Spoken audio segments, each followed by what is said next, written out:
वचन जे प्रकाश मार्गावर, वचन जे प्रकाश मार्गावर. सर्वांना शुभ प्रभात.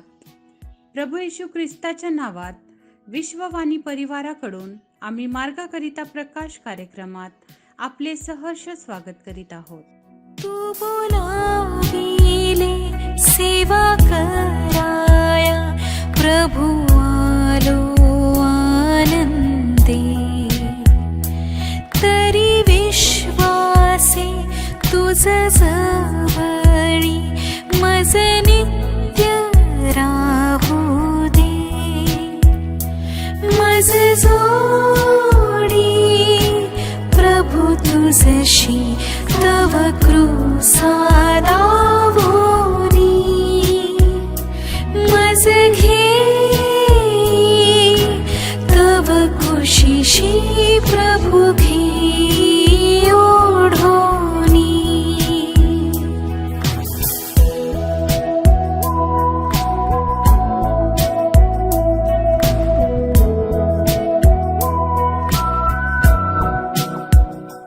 तव सेवेला क्षम व्हावेसे करी ख्रिस्ता कृपेने.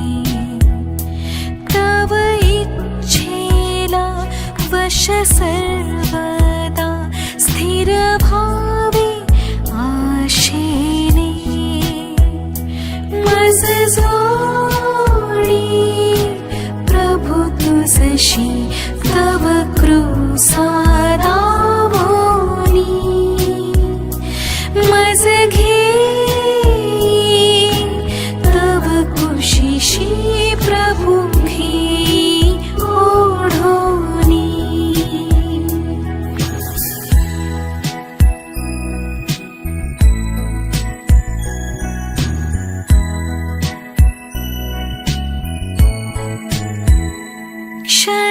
क्षणभरीही तुझ जवळी किती शांती मनाशी.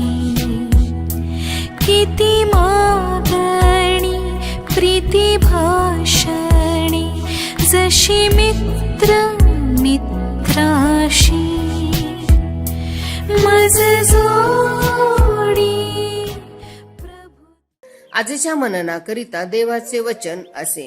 इर्मियाचा ग्रंथ याचा 8वा अध्याय वचन 15 पासून 22 पर्यंत. इर्मिया 8वा अध्याय 15 ते 22.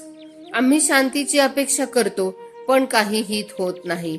घाय बरा होण्याची वाट पाहतो पण पहा दहशतच उभी. त्याच्या घोड्यांचे फुरफुरणे दानातील नगरांतून ऐकू येते. त्याच्या वारूंच्या मोठ्या खिंकाळण्याने सर्व भूमी हादरत आहे. ते येऊन देश व त्यातील सर्वस्व, नगर व त्यातील रहिवासी यांना ग्रासून टाकतात. कारण पहा, मी तुमच्यात सर्प व नाग पाठवीन. त्यावर मंत्रतंत्र चालायचे नाहीत.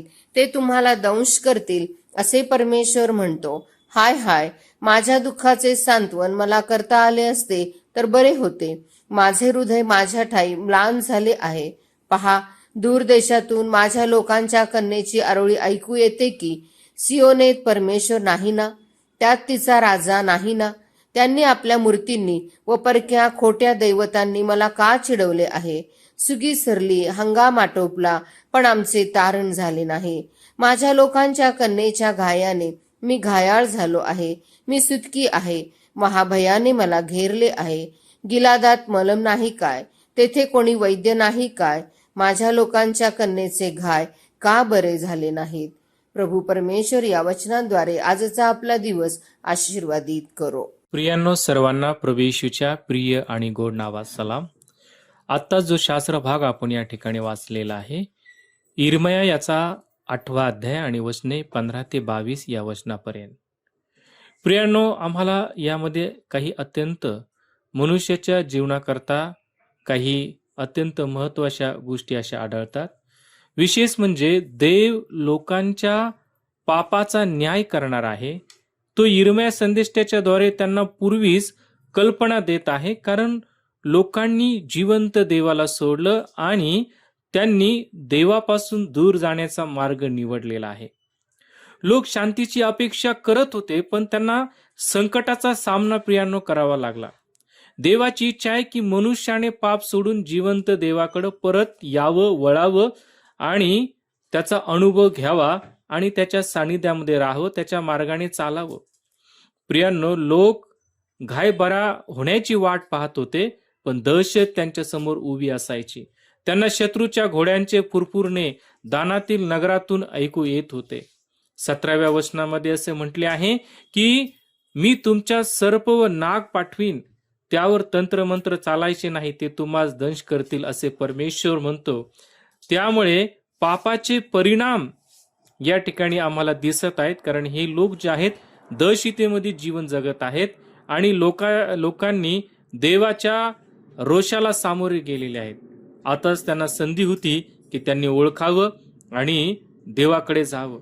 आज तुमच्या आणि माझ्या जीवनात देखील देव जो आहे आम्हाला संधी उपलब्ध करून देत आहे की त्यांनी पश्चाताप करावा आणि देवाकडे जावं आणि देवाच्या आशीर्वादाचा लाभ घ्यावा. 22 वचनामध्ये आम्ही पाहतो की गिलादामध्ये औषध नाही काय, ते कोणी वैद्य नाही काय, माझ्या लोकांचे पाय का बरे झाले नाहीत. याचा अर्थ असा होतो की उपाय असूनही तो लोकांनी स्वीकारला नाही.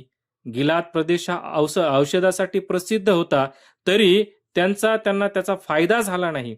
यावरून आपल्याला प्रियांनो असा बोध होतो की देवाकडे प्रत्येक जखमीवर उपाय आहे, पण आपण विश्वासाने त्याच्याकडे जायला हवे. आज आमच्या आध्यात्मिक जीवनामध्ये देखील आम्हाला अशाच प्रकारे देवाकडे जाणं खूप अत्यंत महत्वाचं आहे. आज प्रियांनो, प्रभू येशू जो आहे तो आम्हाला संधी देत आहे की आम्ही देखील या शास्त्र भागाप्रमाणे देवाच्या रोषाला सामोरे जाऊ नये, तर त्याच्या प्रेमाला आणि प्रीतीला आम्ही सामोरे जावं. कारण या लोकांनी पूर्णपणे देवाला नाकारलं आणि स्वतःच्या बुद्धीवरती अवलंबून राहिले. देवाला त्यांनी चिडवलं, राग आणला, त्यामुळे त्यांना या दहशतीला सामोरे जावं लागत आहे. आत्मिक शांती त्यांची हरवलेली आहे, आत्मिक उन्नती त्यांची थांबलेली आहे आणि म्हणून या अशा परिस्थितीमध्ये हे लोक जीवन जगत आहेत.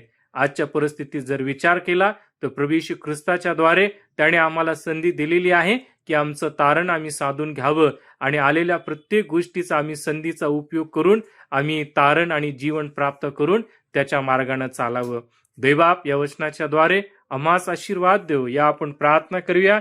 प्रिय बापा, धन्यवाद देतो, आम्ही तुझी स्तुती करतो, कारण तू आम्हाला संधी दिलीस आणि संधीचा फायदा घेण्यासाठी तू आम्हाला सहाय्य केलंस. तुझा एकुलता एक पुत्र प्रभू येशू ख्रिस्ताच्या द्वारे त्याद्वारे तू आम्हाला तारण जीवन दिलंस आणि तुझ्याकडे वळावं, तुला जाणावं याची तू आम्हाला संधी दिलीस. त्याबद्दल आम्ही तुला धन्यवाद देतो. जे अजूनही प्रिय बाप्पा ज्यांनी तुला ओळखलं नाही, त्यांनी तुला जाणण्यासाठी प्रभुदेवाप्पा तुझं शुभवर्तमान त्यांच्यापर्यंत पोहोचण्यासाठी प्रभू राजा तू सहाय्य कर आणि तुझं गौरव करून घे. आजचा संपूर्ण वेळ क्षण तुझ्या स्वाधीन अधीन करून येशूच्या नावात लहानशी विनंती करतो, म्हणून तो ऐक. आमेन.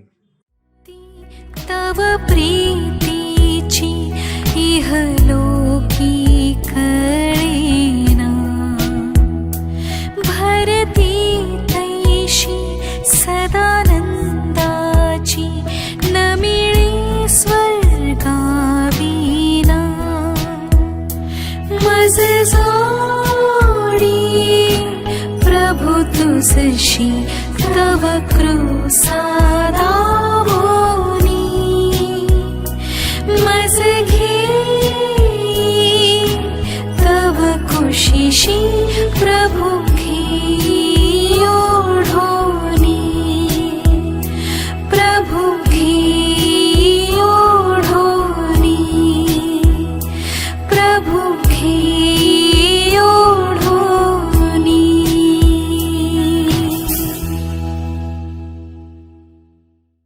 त्याप्रमाणे तुमचा प्रकाश लोकांसमोर असा पडू द्या की त्यांनी तुमची सत्कर्मे पाहून तुमच्या स्वर्गातील पित्याचे गौरव करावे. आपल्या प्रार्थना विनंत्या कोणत्याही वेळेस विश्ववाणी प्रार्थना केंद्राला टोल फ्री नंबरद्वारे कळवू शकता.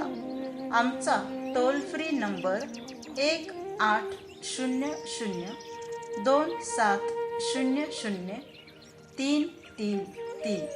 पुन्हा ऐका, 1800-2700-333. 333. आम्ही आपणासाठी या नंबरवर प्रार्थना करण्यास उपलब्ध आहोत. धन्यवाद.